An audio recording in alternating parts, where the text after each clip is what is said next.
Hey guys, welcome back to another episode, reel, segment, whatever you want to call this thing. Listen, the main point behind this is I want to provide value to you guys, be a resource of valuable information, and hopefully some of you guys can get some out of it. And from my understanding, a lot of you are, and I'm really grateful for you guys sticking around and watching these videos. So thank you again for coming. Thank you again for watching. Today, we're going to be talking about some things you could be doing while you're at home right now.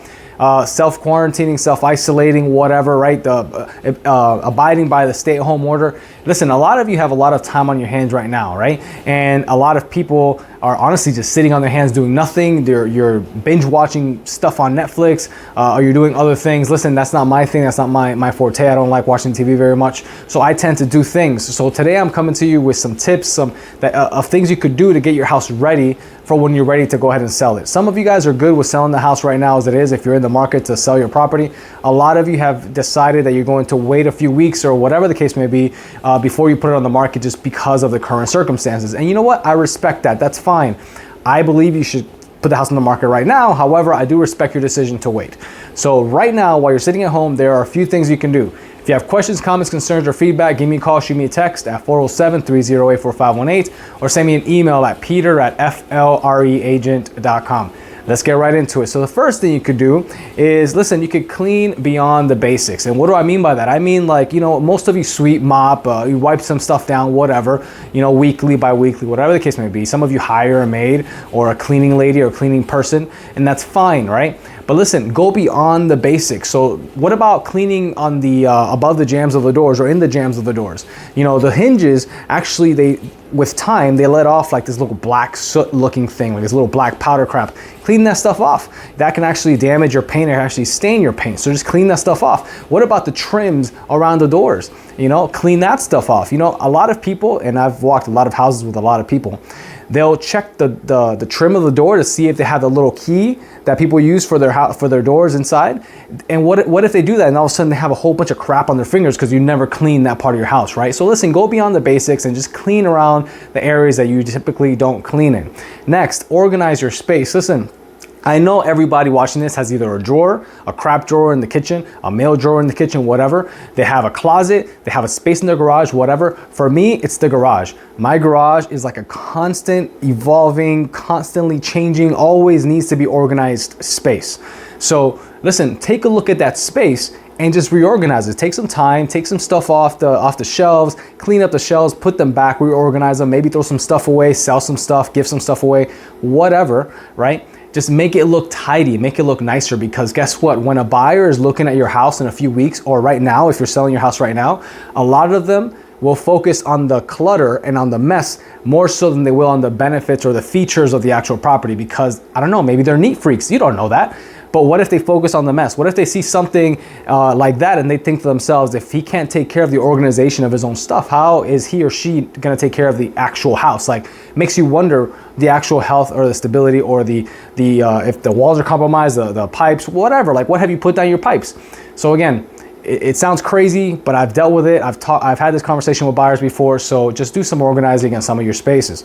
Next, freshen up the walls. Listen, you guys know I did this myself, but let's just, for example, say that this is a wall inside of a house that you're possibly selling. If a buyer looks at this, right, he sees all these imperfections, if you will, right? If they see that, they may think that the whole wall needs to be replaced, it needs to be fixed, and it's gonna cost them thousands of dollars. When in reality, you know that, let's just say buying $100 worth of paint and patching, stucco or whatever, you can patch this up, you can clean it up, you can paint it, you can make it look nice, and it costs you $100, not $1,000.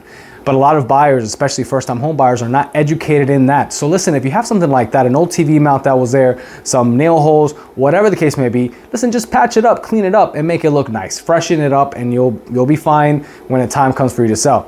Your lighting, listen, your lighting is very important. So right here, right now, I'm using lighting, obviously, to record this video. The light is behind the camera. So if you look in your house, different types of light makes a big difference. So if you have, like, for example, a cool light in your kitchen and a warm light in your living room, that right there, that disparity kind of just throws off the entire vibe of the house. That's one. So my suggestion is make all the lights match. If they're 5,000 Kelvin cool daylight white light, great. If they're warmer at that 2700 and they're warmer, then make them all warm. I mean, whatever floats your boat, but make sure you change them out and make them look nice.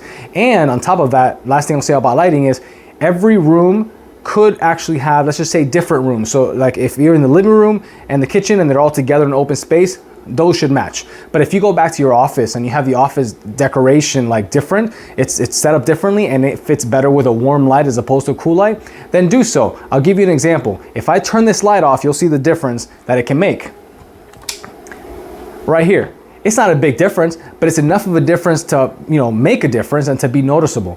Yeah, it looks a little lighter, more than likely. It doesn't look like it has much depth. Like these right here, doesn't look as much detailed anymore, but that's my point. It can affect the way things look. So keep that in mind. Evaluate your lighting. Make sure that you set up the lighting in your house to best fit the look of your house, the design of your house, the walls and the coves and whatever, right? Just make sure that it fits your house. I'm gonna turn this back on.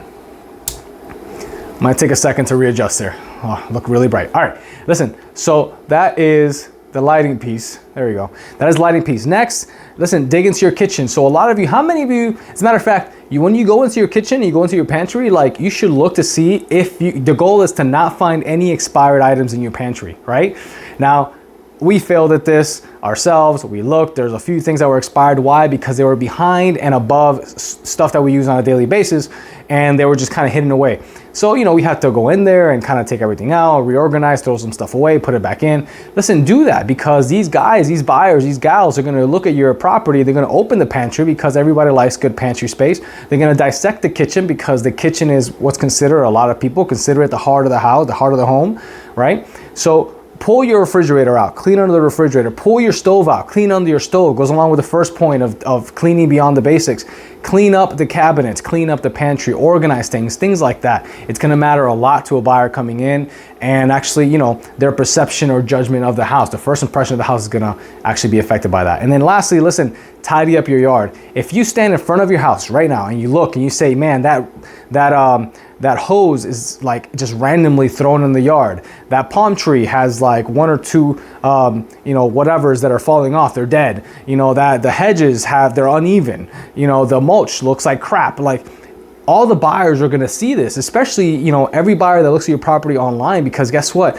MLS rule states that the first or second at most picture of the MLS listing has to be the front of your house. Has to be.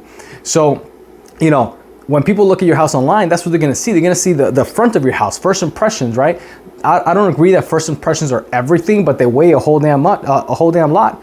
So listen, change the look of the front of your house if you need to.